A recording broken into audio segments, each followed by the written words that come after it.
My name is Marlene Hartley. I'm 32 years old and I never thought I'd be sitting across from my parents in a courtroom, listening to them argue that I owed them money for being born. I remember the moment it all snapped into place.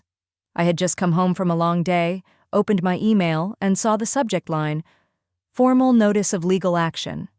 I laughed at first, thought it was a scam. Then I saw their names, Roger and Elaine Hartley, my parents. Before I dive deeper into what happened, tell me, where are you watching from today? Drop it in the comments. And if you've ever faced family betrayal or had to cut ties to protect your peace, hit that like button and subscribe. You're not alone. Now, let me take you back to where it all began. I grew up in a modest home in the Pacific Northwest. 2 stories, a faded green porch swing, and a cherry blossom tree that bloomed every spring whether you were happy or not. From the outside, we looked like a picture-perfect family. The kind you'd see on a postcard or a church bulletin. Inside? Not so much. My sister Claire was the golden child, beautiful, bubbly, and magnetic. People loved being around her. Teachers adored her. At family gatherings, relatives fawned over her like she was royalty. And me? I was the quiet one, the one who always had it together. I can't tell you how many times I heard those words growing up. Marlene's so independent. She doesn't need much. She just figures it out. That sounds like a compliment until you realize it's code for, we don't have to worry about her, we don't have to invest in her, we don't have to check if she's okay. Claire got birthday parties, new dresses for each school dance, violin lessons, and when she didn't want to go to college, my parents still paid for her to travel Europe for a year to find herself. I got a part-time job at 15, paid my own tuition through scholarships and work study, and learned to celebrate my wins alone. Don't get me wrong, I wasn't angry about it. Not then. At the time, I believed what they told me. You're the strong one, Marlene. So I swallowed the loneliness. I clapped for my sister even when no one clapped for me. I pretended not to notice when my parents forgot to attend the awards ceremony where I was named valedictorian. And I convinced myself that love looked different for everyone. Maybe this was just my version of it, but there were cracks, small ones, that started to show over time. Like the Christmas morning I gave Claire a gift I had spent 2 weeks making by hand, only to hear Mom whisper to her, "Don't feel bad. Marlene always gives practical gifts." Or the way Dad would cut me off mid-sentence during dinner to ask Claire how her new job at the boutique was going. Eventually, I stopped speaking at dinner altogether. I became a shadow in my own house, present but easy to overlook, always smiling, always fine. It took me years to realize that being self-sufficient doesn't mean you don't need support. And being quiet doesn't mean you don't have something to say. Looking back now, I understand that the seeds of what happened in that courtroom were planted long before any legal notice was served. This wasn't just about money. This was about a lifetime of being invisible. About years of sacrifices, silence, and swallowing hurt just to keep the peace. And maybe, somewhere deep down, I knew that day would come. The day I'd have to choose between continuing to play my assigned role or finally stepping into my own story. But I wasn't ready for what that choice would cost me. Not yet. I think the hardest part wasn't that Claire was the favorite. It was that I was expected to be okay with it. I remember one Thanksgiving, I was maybe 10 or 11, when my parents gathered everyone around the table to announce that Claire had been selected as a junior ambassador for some school leadership thing. My mom clutched her chest like she'd just witnessed a miracle. My dad raised his glass and toasted to our shining star. Everyone clapped, cameras flashed, there were tears. No one noticed I'd just won a regional essay competition, not even a nod. I didn't say anything. I didn't want to take away from Claire's moment. That's what I'd been trained to do, make space, step aside, smile even when I felt invisible. And the thing is, Claire wasn't cruel. She didn't ask to be the favorite. She didn't rub it in my face, but she didn't stop it either. She basked in the attention like a cat stretching in a sunbeam, completely unaware of the shadow I was standing in. There was this unspoken rule in our house. Claire needed things. I handled things. If Claire forgot her lunch, I shared mine. If she crashed her car, I loaned her mine. If she cried, I sat with her. If I cried, I closed my door and kept it quiet. By the time we were teenagers, the pattern was set. Claire was emotional, spontaneous, a little messy, but charming. I was steady, responsible, the one teachers called mature for her age. And while Claire changed her major 3 times and called home in tears about deadlines, I was working 2 jobs and still managed to graduate early. No one threw me a party. No one even asked how I pulled it off.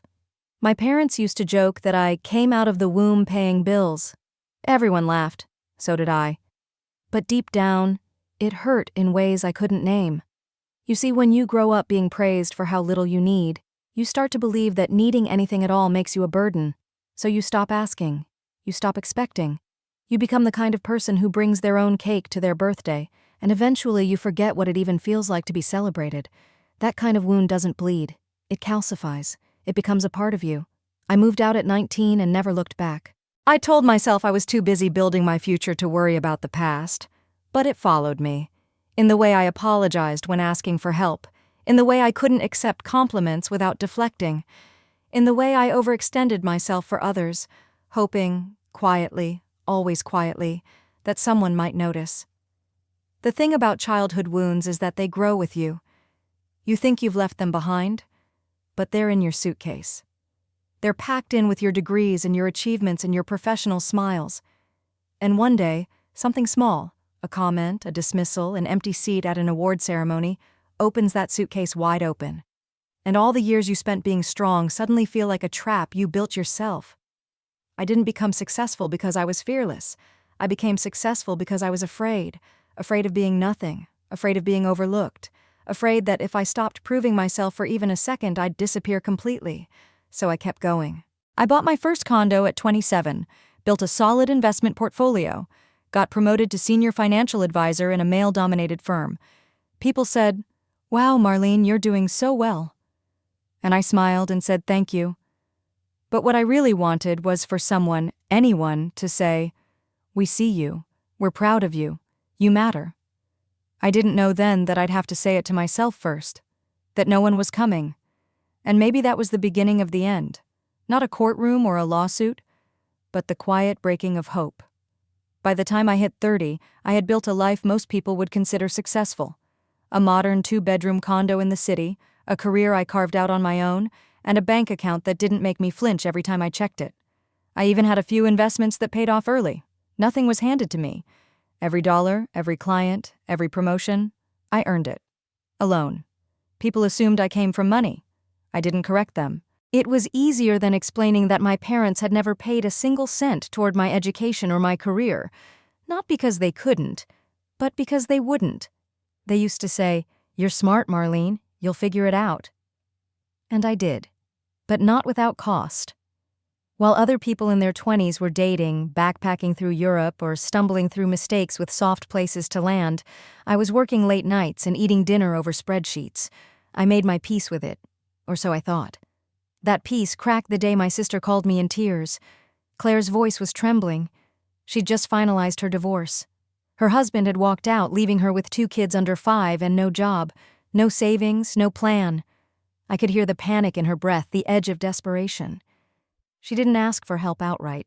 She didn't need to. By the end of the day, I had wired money to cover her rent. A week later, I sent another transfer to pay for her legal fees. And when the school year started, I covered the kids' tuition at the private preschool she insisted was non-negotiable. I didn't tell anyone. Not Claire, not my parents, not my friends. It wasn't about being a hero. It was habit. This quiet, compulsive response I had learned young. Fix it, carry it, make sure no one drowns. Each month, I quietly rerouted a portion of my income to cover Claire's expenses. Rent, utilities, groceries. I even paid for a cleaning service to come by twice a month so she could breathe. Still, when my mom called to chat, she spoke about Claire's resilience as if angels were lifting her from the ashes. "She's doing her best," she said. "She's such a devoted mother. She just needs a little time." Not once did she ask how Claire was managing, or who was helping, or where the money came from.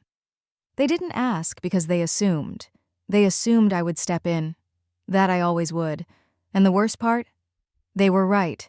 There was no thank you, no acknowledgement, just the same old script. "You've always been the dependable one. This is just what family does."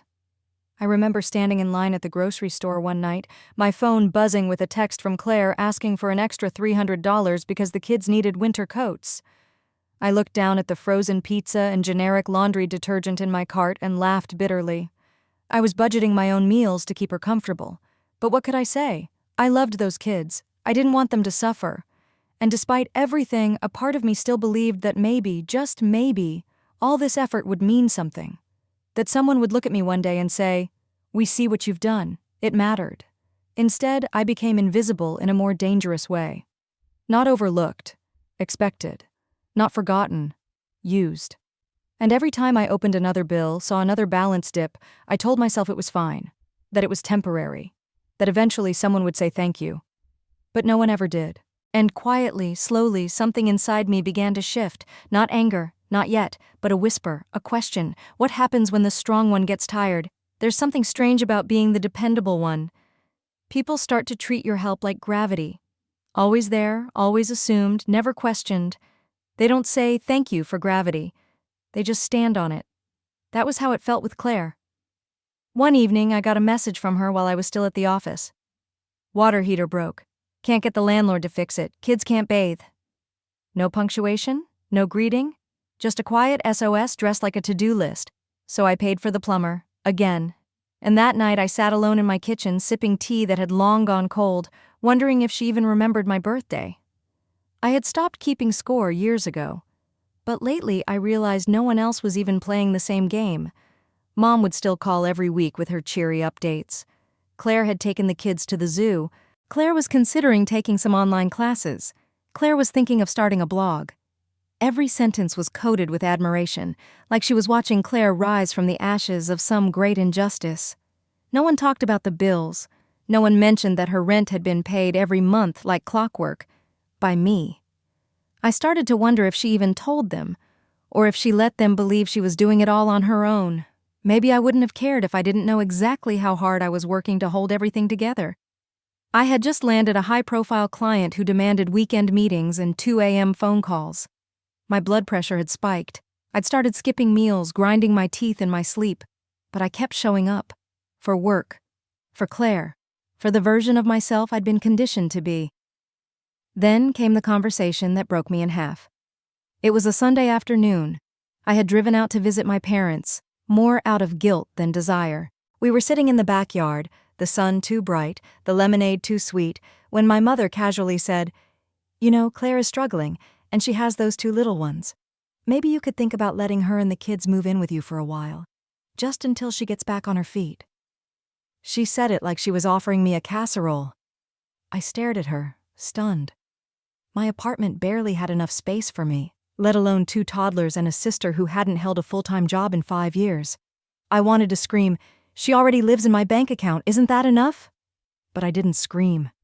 I didn't even raise my voice. I smiled and said I'd think about it. Because that's what good daughters do. They think about it. They carry it. They make it work. And no one sees the weight because they never drop it. I drove home that night with the windows down, trying to shake off the conversation like sweat.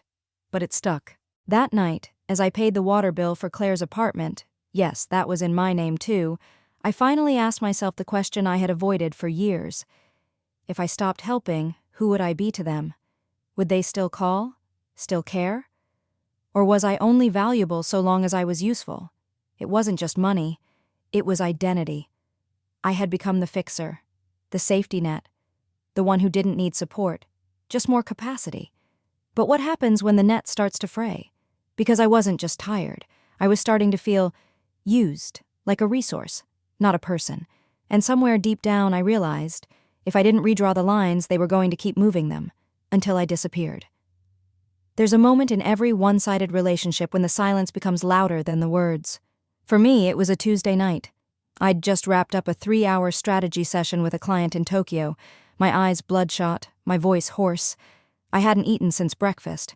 My inbox had 43 unread messages. And as I reached for my phone to set an out-of-office alert for the next day, a text came through. It was Claire. "Can you cover the dentist for Lily? It's $275. No hello, no how are you, just a number and a need. And I realized I wasn't even shocked anymore. That's what scared me the most. I wasn't surprised. I was resigned. I sent the money, not because I wanted to, not because I could easily afford it, but because it was easier than saying no. Because if I said no, there'd be guilt. There'd be tears. There'd be a family group chat full of vague, passive-aggressive quotes about People who turned their backs. Saying yes was the path of least resistance. But it came at a cost. It started small. I began canceling dinners with friends because I was too tired. I stopped going to yoga. I told myself it wasn't worth the drive. I skipped my annual physical for the first time in 5 years, and every time I chose someone else over myself, a piece of me dimmed. No one noticed. At family gatherings, when I even bothered to show up, I was met with the usual, "You work too much, Marlene. When are you going to settle down? You should learn to relax like your sister." Relax like Claire. The same Claire whose rent I paid, whose kids I clothed, whose emergencies had become my monthly budgeting category. One afternoon, I overheard my mom on the phone with a family friend. She was talking about Claire's situation again, about how strong she was, how she's doing it all on her own. I stood there in the hallway, holding my coat, keys in hand, and felt something crack. I wasn't looking for praise. I wasn't even expecting gratitude anymore, but to be completely erased from the narrative, that felt like betrayal. They saw my support as a given, not generosity, not sacrifice, just the natural order of things. Marlene takes care of things. Marlene doesn't complain. Marlene will always come through. But I was starting to feel like a human vending machine. Insert problem, get solution, no emotion, no connection, no pause, just dispense and repeat. There was one night I couldn't sleep. I kept tossing, replaying conversations, reading old text threads like they held some secret code I'd missed. At 2 a.m., I sat on my balcony, wrapped in a blanket, sipping cold tea and staring at the city lights. And I asked myself out loud this time, what would happen if I just stopped? Not forever, not dramatically, just stopped answering, stopped paying, stopped fixing. Would anyone call to ask if I was okay?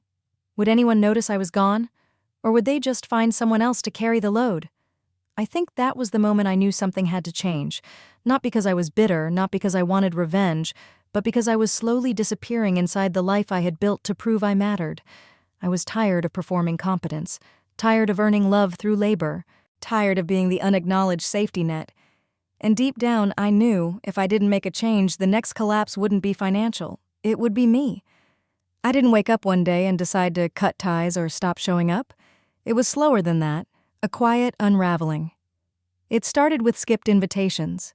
I'd get the text about a family barbecue or birthday dinner, and instead of rushing to clear my calendar, I'd pause. Sometimes I didn't reply right away. Sometimes I didn't reply at all. No one followed up. The first time I missed Thanksgiving, I braced myself. I thought someone would call, ask where I was, tell me they saved me a plate. They didn't. I spent that evening in my apartment eating takeout Thai food and watching reruns of old sitcoms. At first, the silence felt unbearable, but then, strangely, it started to feel familiar, almost honest. Because the truth is, I'd been lonely for a long time. Lonelier, in fact, when I was in a room full of people who couldn't really see me than when I was actually alone. Family dinners had become performance art. Claire would tell dramatic stories, Mom would dote on the kids, Dad would read his phone, and I'd sit there, smiling, nodding, offering to help in the kitchen, trying to feel like I belonged. But I didn't. I was a guest in my own family, always careful, always useful, never central. I remember one Christmas, I bought gifts for everyone, thoughtful ones. I had taken notes months earlier during conversations to make sure I got things they actually needed. Claire opened hers and barely looked up. Mom said, "You didn't have to do all this." But she didn't say thank you. Later, I watched as they all gathered around the new dollhouse I'd bought for Claire's youngest. She didn't know I'd paid for it. Claire had told everyone it was from Santa. I stood in the hallway, half in the shadow, listening to the laughter and the stories, and felt like I was watching a family I used to belong to. Only now I was on the outside looking in. That night, as I drove home through the snow, I caught my reflection in the rearview mirror. I didn't look sad. I didn't look angry. I just looked done. Done pretending. Done trying to earn my seat at the table. It's strange how we hold on to this idea of family like it's supposed to save us. Like no matter what happens, it's where we can return, where we'll be safe, where we'll be known. But what if that idea is just a story? What if the people who are supposed to protect you are the very ones who make you feel invisible? I used to believe that family was unconditional, that no matter how overlooked I felt, no matter how exhausted I was, I had to stay close. Because that's what good daughters do. But that belief had cost me so much. Time, energy, peace. Pieces of myself I'd given away, hoping they'd be enough to buy belonging. And the truth I couldn't ignore any longer was this: I didn't miss them. I missed who I thought they were. I missed the idea of being chosen, the dream of being seen. But dreams can turn heavy when you try to live in them too long, and I was ready to wake up. Success doesn't always feel the way you think it will. You imagine confetti, champagne, your parents crying happy tears in the front row. What I got was fluorescent lights, lukewarm coffee, and a notification on my phone. Congratulations, you've been named one of the top 100 financial advisors under 35 in North America. I stared at the screen for a long time, not because I was surprised, because a small, quiet part of me whispered, maybe now they'll see you. The award was a big deal in my industry. It came with a press release, an invitation to speak at a national conference, and a photo shoot I had to fake my way through because I had no idea what to wear when someone finally told you, you made it. Colleagues sent flowers. Clients wrote emails. My boss gave me the kind of handshake that said, you're not going anywhere. And for the first time in a long time, I felt like I had climbed high enough to be visible. So I did what any daughter still craving something unspoken would do. I called home. It was my mom who picked up. She sounded distracted. I could hear the television in the background, the clinking of dishes. I told her about the award, about the conference. She paused for a beat, then said, that's nice, honey. Claire's thinking of getting back into event planning. Isn't that great? I didn't know what to say. I nodded into the phone, biting back the old familiar lump in my throat. But I still held on to that flicker of hope. The national conference was happening the same week as my mom's birthday. I hadn't been home in months, but I decided to fly back early. I told myself it was to surprise her, but really I wanted something more than surprise. I wanted to be celebrated, not with a party or a parade, just a seat at the table, a warm smile, maybe even a simple, we're proud of you. I spent days coordinating the details, took time off, booked a flight, ordered a bouquet of her favorite peonies to be delivered the morning I arrived, and then 2 nights before my flight I got the call. I remember where I was, sitting at my kitchen counter, still in work clothes, half-eaten salad in front of me. My phone buzzed. It was my father. He never called. I picked up, already nervous. His voice was calm. Too calm. Your mother and I talked. We think it's best if you don't come to the party this year. I didn't understand. He continued, Claire's bringing someone. It's new. She wants to make a good impression. We don't want things to feel tense. Tense. That was the word he used. As if I was a disruptive presence. As if showing up to my own mother's birthday would be a selfish act. I sat there stunned, holding the phone like it had betrayed me. Then came the final blow. If you insist on coming, Marlene, maybe don't call us your parents afterward. It wasn't a suggestion. It was a line drawn in permanent ink. I didn't cry. Not right away. I just hung up, walked to the sink and washed the dishes like nothing had happened.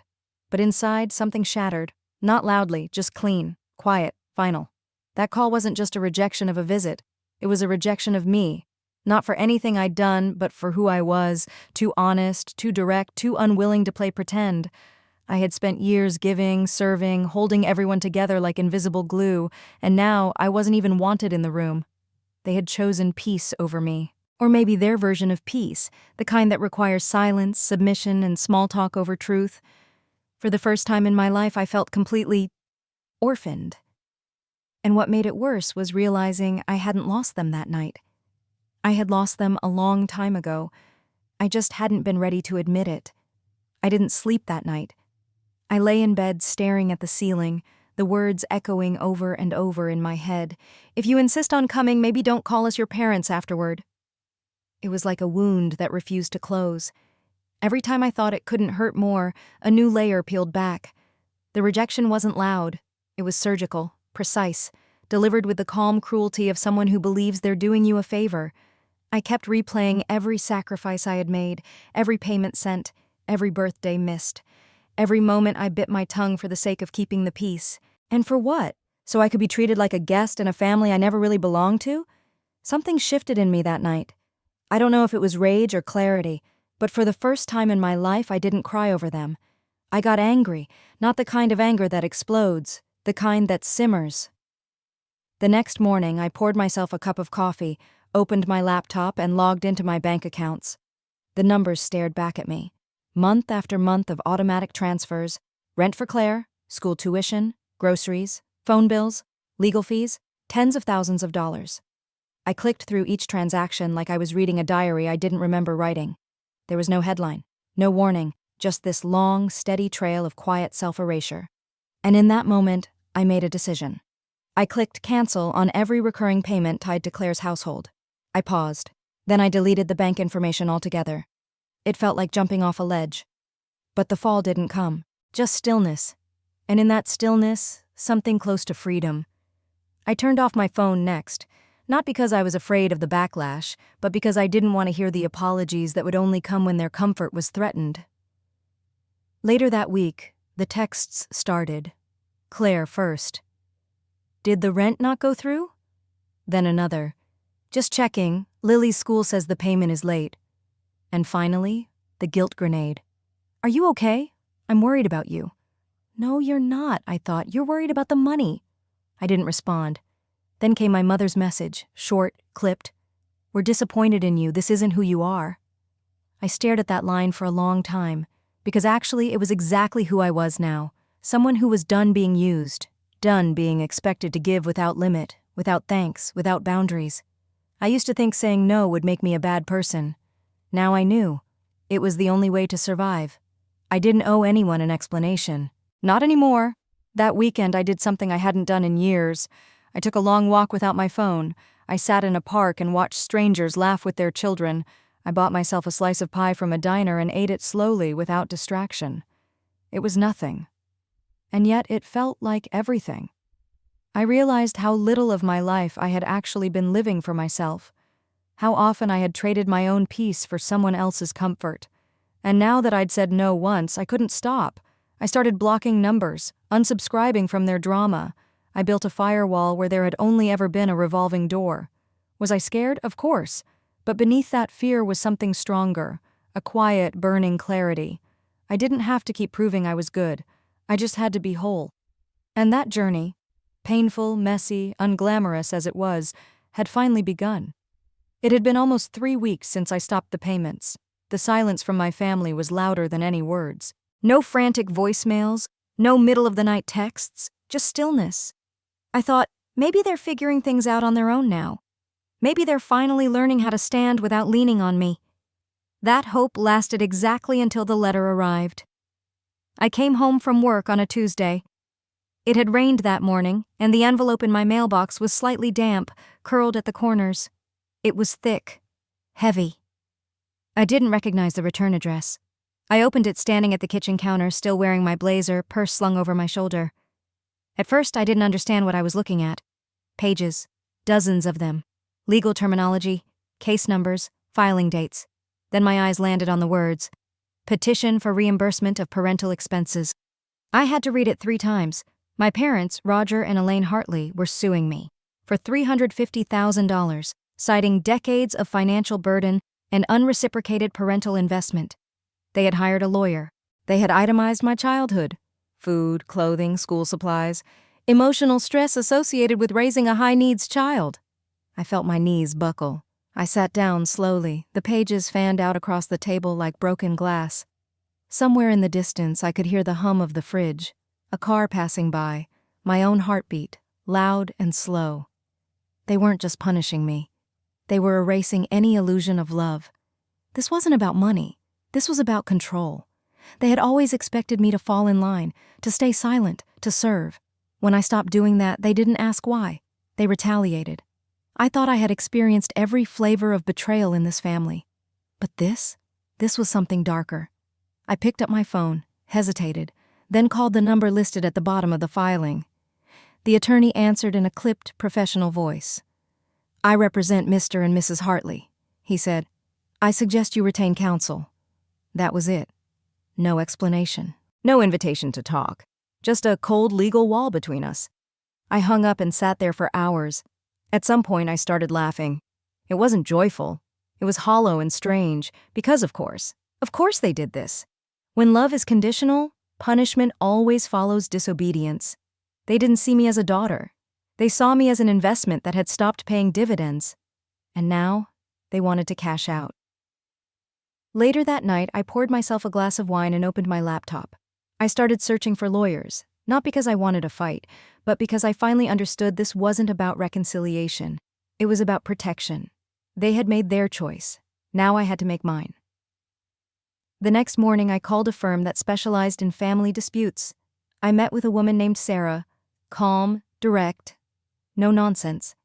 After reading through the papers, she looked at me and said, "This isn't going to hold in court. It's absurd, but we'll treat it seriously." I nodded, but my hands were still shaking. Not from fear, from the grief that comes when you finally accept what's always been true. I had never truly been safe with them. Not emotionally, not financially, not as a child, and not now. This lawsuit didn't break me. It confirmed something I had been afraid to admit, that my worth, in their eyes, had always been transactional. The moment I stopped being useful, I became disposable. But here's the thing about hitting emotional rock bottom. You stop looking for rescue, and you start building a way out. I wasn't going to let them define me anymore. Not with money, not with guilt, not with their rewritten version of history. They had filed their case. Now it was time for me to make mine. Not just in court, in life. It's a strange thing, preparing for battle against the people who once packed your school lunches. Every childhood photo becomes evidence. Every memory, a deposition. It wasn't just a lawsuit. It was a full-blown rewriting of my past. But if they were going to come after me with fiction, I was going to answer with facts. The first time I met with Sarah in person, she slid a legal pad across the desk and said, "I need everything. Every transfer, every receipt, every email." I nodded, numb but determined. That night, I stayed up until 3 a.m., combing through 10 years of financial records. I pulled statements, printed screenshots, dug through old tax files. There it all was, in black and white. Rent for Claire's apartment, $1,850 per month for 28 months. Preschool tuition for both kids, utility bills, medical copays. Even the new mattress she bought for her back, charged to my card without asking. I remembered each transaction. Each moment I told myself, this is what family does, this is love. But now, lined up in rows and totals, it looked less like love and more like unpaid labor. I emailed Sarah the files, dozens of them. The next morning she called me. "Just to be clear," she said, "you have given more to your family than most parents give to their children." I didn't know whether to laugh or cry, so I did both. Over the next week, we built the case. We documented not just the money, but the history, the context, the years of emotional manipulation, the coercion hidden in politeness, the way I had been assigned the role of caretaker without consent. Sarah warned me, "They'll try to make this about morality, about family duty, but the law doesn't recognize guilt trips as currency." That helped. But what helped more was finding my voice. We drafted a response to the court. Not just a defense, but a statement. I wrote every word myself. And for the first time in my life, I didn't hold back. I told the truth. About the years I went without health insurance so Claire's kids could have private daycare. About the time I maxed out my credit card to pay their electric bill during a winter storm. About the holidays I spent alone while they toasted champagne without me. I wrote, "This is not a case of neglectful parents seeking justice. This is a case of power and expectation, of control masquerading as care, of financial abuse disguised as family loyalty." I sat with those words for a long time before sending them to Sarah. She called me that evening. Her voice was quiet. "Marlene," she said, "this isn't just a legal defense. This is a story that too many people live and never speak about." I didn't respond right away. I just stared out the window, watching the city move under a gray sky. For the first time in a long time, I didn't feel crazy. I didn't feel dramatic. I felt seen. Not by my parents, not by Claire, but by myself. Something had changed in me. I wasn't hoping they'd drop the case anymore. I wasn't waiting for an apology or a last-minute reversal. I was done making space for their silence. This wasn't about punishing them. It was about saving myself. About standing up and saying, "This happened, it wasn't okay. And I won't let you rewrite it just because it's inconvenient for you now." People talk about breaking cycles like it's some poetic, spiritual awakening. Let me tell you, it's not. It's messy, legal, expensive. It comes with paperwork and panic attacks, with shame, with doubt, with nights where you can't sleep because your heart is thudding in your ears. But it also comes with strength, a new kind. Not the kind that keeps smiling, the kind that says no, no more, no further, not again. The day of the hearing, I woke up before sunrise. I didn't sleep much the night before. My mind had played every possible scenario, what they'd say, how they'd look at me. Would they be angry, ashamed? Would they even show up? I wore black, not for mourning, for clarity. Black didn't beg for approval. It didn't explain itself. I walked into the courthouse with Sarah at my side, her calm presence grounding me. My heels clicked on the tile floor, echoing louder than I felt. But inside, I was a storm. Grief and anger and fear all braided together. They were already there when we arrived. My mother, hair perfectly curled, wearing the same pearl earrings she used to save for church. My father in a stiff blazer that didn't quite fit anymore, holding a manila folder like it contained the last shreds of their authority. They didn't look at me. They looked through me. The judge entered, and everything shifted into slow motion. Voices got lower, movements sharper. The air was cold and dry, like truth was about to be spoken, whether anyone liked it or not. Their lawyer started. He spoke with a syrupy tone that almost made you forget what he was saying, that these people, my parents, were demanding hundreds of thousands of dollars in compensation for raising me. He used words like sacrifice and burden. He described parenting as a lifetime investment, with the implication that I had failed to deliver a return. He even read from a printout of a text message my mom had sent me 5 years ago. "You're lucky we didn't give up on you." As if that was proof of generosity. I sat motionless. Not because I wasn't angry, but because I refused to give them my reaction. Then it was Sarah's turn. She stood like a lighthouse in the fog, calm, unshakable. She laid out every document, every transaction. She showed the court exactly how much I had contributed, without ever being asked, without ever being repaid. She didn't dramatize it. She simply told the truth. And sometimes that's enough. When the judge looked at me, I felt my chest tighten. She asked if I had anything to say. I took a breath.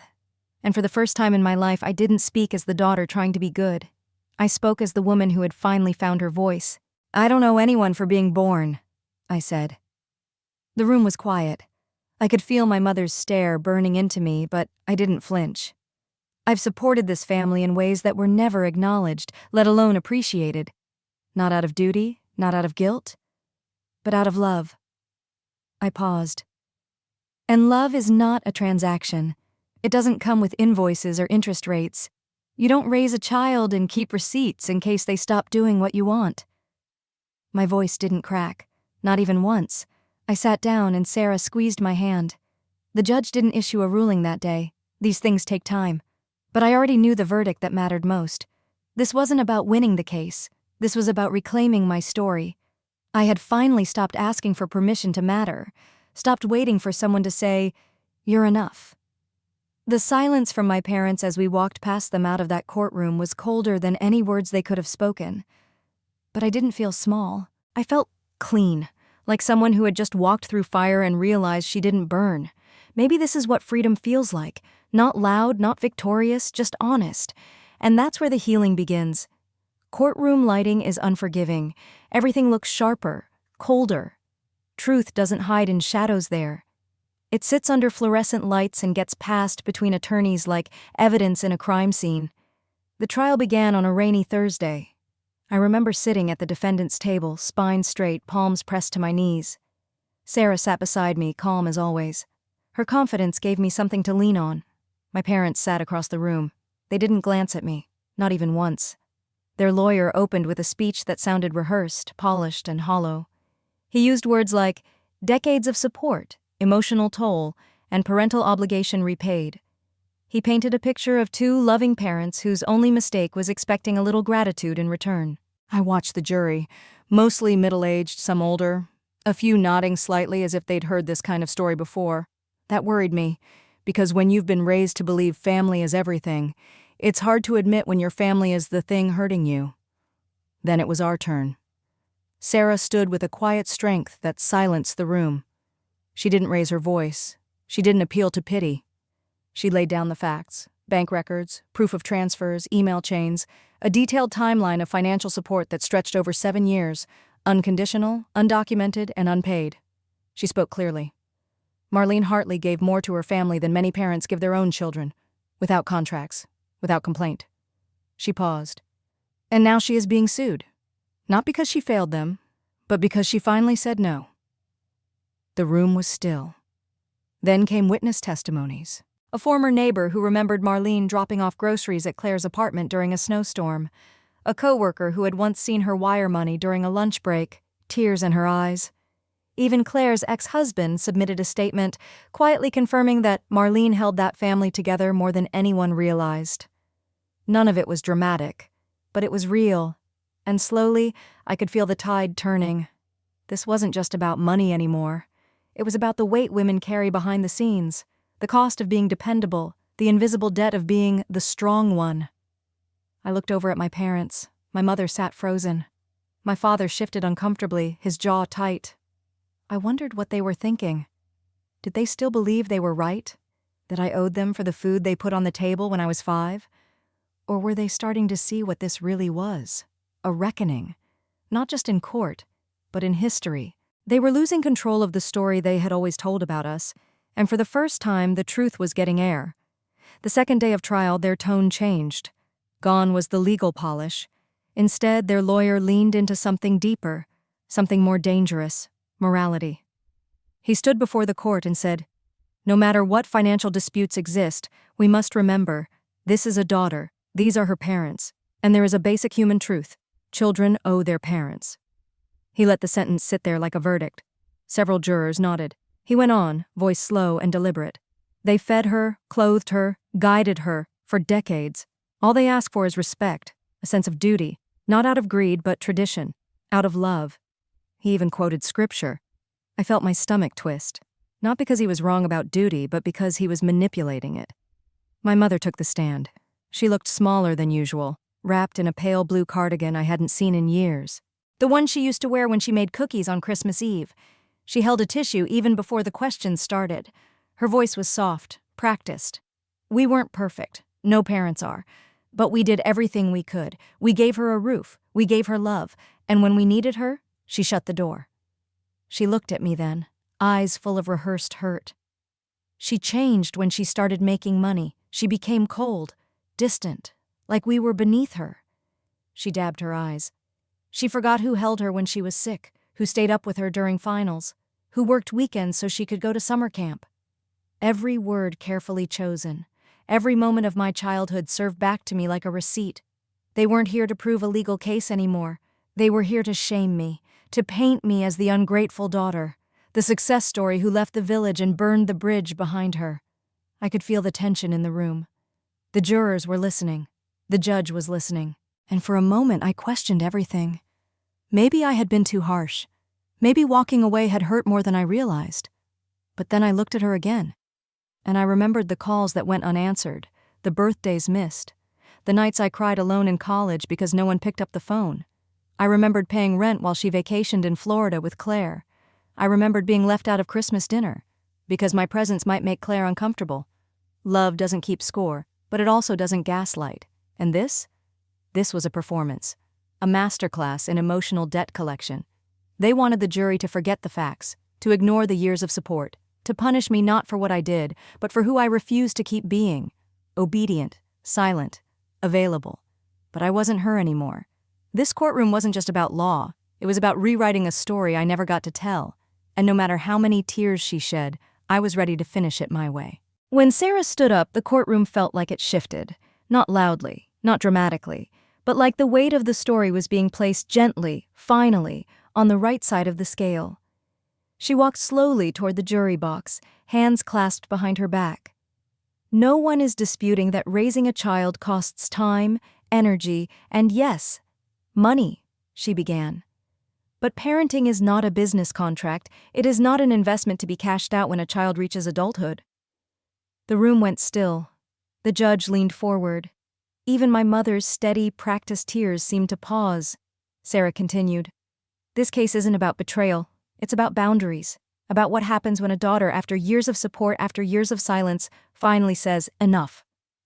She turned and looked directly at my parents. "You want repayment for raising her. Let's talk about what she paid." She clicked a small remote. A screen behind her lit up. A spreadsheet, neatly formatted. Dates, amounts, categories. Not speculation, not memory, evidence, rent payments, $1,850 monthly over 2 years, tuition checks to Little Oaks preschool, a Chase transfer to cover Claire's emergency dental surgery, even the $492 Marlene spent on winter coats for the kids when she was skipping lunches to pay down her own student debt. Sarah let the numbers breathe in the room, let them settle into the silence. Then she turned back to the jury. Marlene didn't give out of guilt. She gave out of love, quietly, consistently, without asking for thanks. She picked up a printed email, one I remembered writing 2 winters ago. It was a message I had sent Claire, letting her know I'd paid the electric bill, again, and asking if she could maybe take over that one small piece next month. Claire never replied. Sarah read it out loud. Her voice was steady, measured. "And still," she said, "Marlene kept paying." She walked back to our table, then paused. "There's something very dangerous," she said, "about confusing kindness with obligation, about assuming someone will keep giving because they always have." Then she faced the jury fully. "This is not a daughter who turned her back on her parents. This is a daughter who bent over backward to hold a broken system together, who gave until she was empty. And when she finally stopped, instead of being asked if she was okay, she was served with legal papers." That sentence hit like thunder. She sat down. The courtroom stayed quiet for a beat too long. I didn't look at my parents. I didn't need to. The truth was no longer hiding. It was printed, projected, and spoken out loud, without apology. And in that moment, I felt something I hadn't felt since this all began. Not just strength, validation. I had always feared that if I ever told the truth, I'd sound bitter, selfish, cold. But now the truth had its own voice. And it wasn't angry. It was clear. It was grounded. It was mine. The trial wasn't over yet. There were still questions, still legal procedures to follow, but the mask had cracked. The image my parents had built, their story of martyrdom and betrayal, was slipping. And behind it was a different picture. A woman who gave and gave. And finally said no. Not out of spite, but out of self-respect. And that, I was beginning to understand, is what real freedom feels like. The verdict came on a Monday afternoon. No cameras, no gasps, no dramatic music like you'd see on television. Just a quiet courtroom, a clock ticking too loudly, and a judge flipping through a file. She adjusted her glasses, cleared her throat. "I've reviewed the evidence, heard both sides, and considered the merits of the claim." Her voice was firm, but not unkind. "This court finds no legal grounds to compel the defendant to repay her parents for the cost of her upbringing." Silence. Then she added, "The law does not consider children financial investments, and it does not view love as a loan requiring repayment." I didn't realize I'd been holding my breath until I let it go. No applause, no emotional outburst, just a long, quiet exhale. Like setting down a suitcase I didn't know I'd been carrying for 32 years. The judge stood and left. The courtroom emptied. My parents didn't look at me. Claire didn't show up at all. Sarah turned to me and asked softly, "How do you feel?" I didn't have a word for it then. Not happy, not triumphant, but lighter, like I'd stepped out of a fog. We walked outside into the pale sunlight. The air smelled like wet concrete in early spring. I expected to cry. Instead, I smiled. Not a big, beaming grin, just a small, knowing curve of the lips. For the first time, I felt free, not because someone gave me permission, but because I had claimed it. This wasn't about money. It never was. It was about saying no, and realizing that no is a complete sentence. There's a kind of peace that comes not from being right, but from being done. Done explaining, done justifying, done shrinking. And as I stepped off the courthouse steps, I knew I would never go back to being the daughter they expected.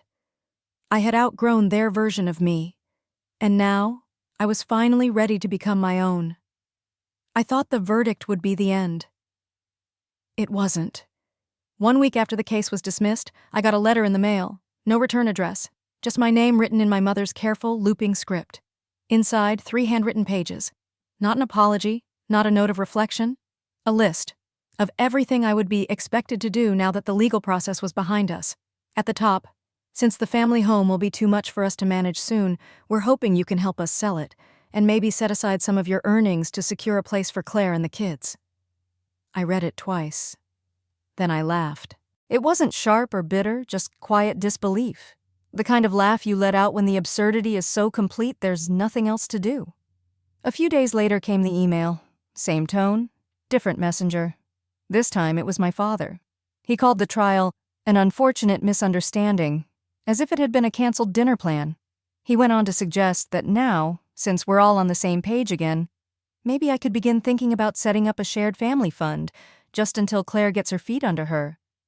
The subject line read, "Healing and moving forward." I didn't reply.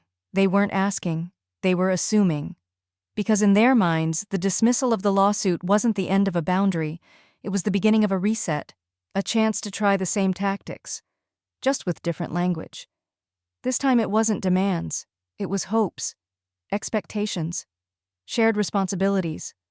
They had switched from legal weapons to emotional ones, and if I hadn't gone through everything I just had, I might have caved. But I wasn't the same woman anymore. The part of me that used to panic at the thought of disappointing them, the part that once believed love required sacrifice, she was gone. So I wrote back. Just once. A short message. No explanations. No apologies. "I am no longer available to provide financial or housing support. Please do not contact me with further requests. If this continues, I will pursue legal boundaries." I read it 3 times before hitting send. It didn't feel cruel. It felt clean. That night I slept deeply for the first time in years. Not because they stopped trying, but because I had finally stopped hoping they'd change. I wasn't angry anymore. I wasn't waiting anymore. I was building something new, and I had no space left for people who only reached out when they wanted something in return. The cabin sat at the edge of a pine forest, about 2 hours outside the city. It wasn't fancy. The roof creaked when it rained. The floorboards moaned when I walked barefoot across them. There was no central air, just an old wood stove and the kind of silence that city people forget exists. But it was mine. After the trial, I'd gone home, sat at my kitchen table, and asked myself a question I hadn't dared to ask in years. What would it look like to build a life that didn't revolve around anyone else's needs? Not one defined by career ladders or endless giving. Not a life lived in the shadows of someone else's chaos. Just me. I found the listing by accident. A tiny cabin on 5 acres, with a half-acre garden and a rusty fence around the back. It had a broken mailbox, 2 old rocking chairs on the porch, and a gravel driveway no GPS could find. I put in an offer the same day. Friends were confused. "You're moving alone? To the woods?" My colleagues thought I was having a midlife crisis. At 32, even my therapist raised an eyebrow. But something inside me felt clearer than it had in years. I didn't want to run. I wanted to root. The first night there, I didn't unpack. I sat outside on the porch with a cup of tea, wrapped in a blanket, listening to the wind push through the trees like a secret being whispered just for me. No one needed me. No one was calling. The quiet didn't feel empty. It felt like permission. Over the next few weeks, I learned how to live slower. I planted vegetables, badly at first, overwatered the lettuce, forgot to cover the tomatoes. I adopted a dog from a nearby shelter, a shaggy mutt with eyes like old coffee. I named him Tucker. He never asked questions, just followed me everywhere and leaned against my legs when I sat still too long. There was something sacred about the routine. Chop wood, boil coffee, walk the trails, read until dusk. No inbox, no guilt, no noise. But the real change wasn't in my schedule. It was in how I began to speak to myself. For years, my inner voice had been a mix of judgment and urgency. "You're behind, you're selfish, you're not doing enough." Now it sounded more like a friend. "You're safe, take your time. You don't owe anyone more than you have." I wasn't trying to reinvent myself. I was remembering who I'd always been before the roles, before the expectations. Some mornings I still woke up with a pang of worry. Old habits die hard. Was Claire okay? Were my parents still angry? Then I'd step outside, feel the dirt beneath my feet, and remember, none of that belonged to me anymore. I wasn't responsible for their comfort, or their disappointment, or their story. I had my own now. And it wasn't made of apologies or second chances. It was made of raspberries I grew myself, of Tucker barking at deer from the porch, of rain hitting the tin roof while I sipped tea and underlined passages in worn-out books. One afternoon, I found an old journal I'd packed without meaning to. I flipped through the pages, past entries full of self-doubt, frustration, and longing. Then I turned to the back and wrote one new sentence. This peace was not given to me. I earned it. The letter came on a Thursday, tucked between a seed catalog and a coupon flyer, inside a plain white envelope with no return address. I knew the handwriting before I even opened it. Slanted, careful, familiar. June. My grandmother didn't email. She didn't text. She still wrote in cursive and signed every birthday card with a pressed flower from her garden. I hadn't heard from her since the trial, not because she'd chosen sides, but because she didn't believe in getting involved in legal business. That's what she called it when things got messy. But she had always seen me, in quiet ways. Growing up, she was the only one who ever asked if I was tired, if I was happy, if I felt like I belonged. I sat on the porch, mug in hand, and unfolded the letter slowly. Dear Marlene, I've been thinking about you every day. I didn't know what to say before, but now I do. You didn't do anything wrong. You just did what I wish I had the courage to do when I was your age. I know how hard it is to step outside the expectations people place on you, especially when they call it love. But love shouldn't make you feel small. It shouldn't drain you. It shouldn't require you to disappear. I paused, blinking fast. Tucker nudged my foot, sensing something shift. I kept reading. You've always had a quiet strength, the kind people mistake for indifference, but I see it. I always have. And I want you to know, I'm proud of you. Not for surviving, for choosing to live. I hope your days are filled with peace. I hope your nights are full of rest. And when you miss the noise, remember, it wasn't home. It was just familiar. Keep going, keep growing, keep choosing yourself. Love always. Grandma June. I folded the letter and held it to my chest for a long time. Not because it changed anything, but because it reminded me that someone still knew the sound of my heart. It's funny how one small voice can silence 1,000 others. That night I wrote her back. Not long. Just enough. I told her about the tomatoes finally coming in, about Tucker's obsession with chasing birds he'll never catch, about the quiet, and I ended with this. Thank you for not asking me to be smaller just to fit someone else's version of love. Freedom didn't arrive with a bang. It came slowly. In the way I no longer apologized when I didn't answer the phone. In the way I stopped explaining myself in emails. In the mornings when I woke up and didn't feel like I was already behind. There was no single moment of revelation, just a quiet unfolding. One evening, I stood in the mirror brushing my hair, and I saw someone I hadn't seen in years. Not the daughter, not the provider, not the fixer. Just me. No masks, no stories. No effort to be anything more than a woman who had survived and chosen to stay. I used to crave recognition. I wanted to be seen, to be chosen. I thought that if I worked hard enough, gave enough, smiled enough, someone would finally say, "You're good. You're worthy." But that chase never ended. Because the people I wanted it from, they needed me small to feel big. Now I no longer needed their spotlight. I had my own sun. I sat on the porch one afternoon with Tucker at my feet and a notebook in my lap. The wind was warm, the trees swayed like they were breathing with me, and I wrote something I didn't expect. I don't need to be accepted. I choose to accept myself. It hit me harder than I thought it would, because for so long I confused love with approval. But approval can be revoked. Love, real love, starts from within, and it doesn't ask you to earn it. I had spent years abandoning myself for people who never planned to stay. And now, finally, I was coming home. Not to them, to me. The idea came one night while I was stacking firewood. I had just come in from the cold, cheeks pink, boots muddy. I poured myself tea and sat down in front of my laptop without knowing why. I opened a blank page and typed, Episode 1, When Saying No Saved My Life. It stared back at me for a while. Then, I pressed record. No script. No plan. Just me. My voice was shaky at first. I talked about the court case, about the years leading up to it, about what it means to be the strong one in a family that never sees you fully. I didn't hold back. When I finished, I uploaded the audio under the name Reclaiming Peace. I didn't expect anyone to hear it. But the next morning, I woke up to 3 emails from strangers. Women I didn't know writing things like, I thought I was the only one, and you put into words what I've carried for years. something shifted. Week by week, I kept recording. Short episodes, raw stories. Not just mine, but those others had sent me. Quiet truths from women across the country who had been erased, dismissed, stretched thin by expectations. It wasn't about blaming, it was about naming the hurt, naming the silence, and then letting it go. One episode at a time, I felt myself becoming more whole. The podcast wasn't a performance, it was a conversation I'd never been allowed to have. With myself, with others, with the girl I used to be.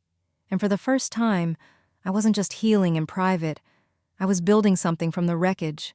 Not to prove anything, just to offer a light for anyone still trying to find their way through the dark. It happened quietly. One morning I opened my jewelry box and saw the gold ring I had worn for years. It had been a gift from my mother on my 21st birthday. A family heirloom, she said. Something passed down from women who know their place. Back then, I wore it with pride. Now it felt heavy. Like it carried every unspoken expectation I had spent a lifetime trying to fulfill. I slipped it off. Not out of anger, not in defiance, just in peace. Then I reached into a small linen pouch I'd been saving. Inside was a simple silver band I'd bought at a local craft fair. No history, no weight, no legacy. I slid it onto my finger. It fit perfectly. Not because someone else said it should, but because I chose it. It wasn't flashy, it wasn't expensive, but it was mine. That ring became a promise. Not to prove anything, not to please anyone, just to keep showing up for myself, to stay rooted in the life I had built, not for applause, not for approval, but for peace. And if you're watching this, maybe you've felt it too. That ache of being unseen. The weight of always being the responsible one. The fear that if you stop giving, you'll stop mattering. Let me tell you something I had to learn the hard way. You are allowed to choose yourself. You are allowed to set boundaries. And you are allowed to walk away from anything that asks you to shrink in order to belong. Freedom doesn't always look like a big, dramatic exit. Sometimes it's as simple as taking off an old ring and saying, "This no longer fits who I am." So if this story speaks to you, share it. Send it to someone who needs to hear it. And subscribe to the podcast if you want more real stories about finding peace after family pain. Because healing isn't loud, but it is powerful. And it starts right here, with you.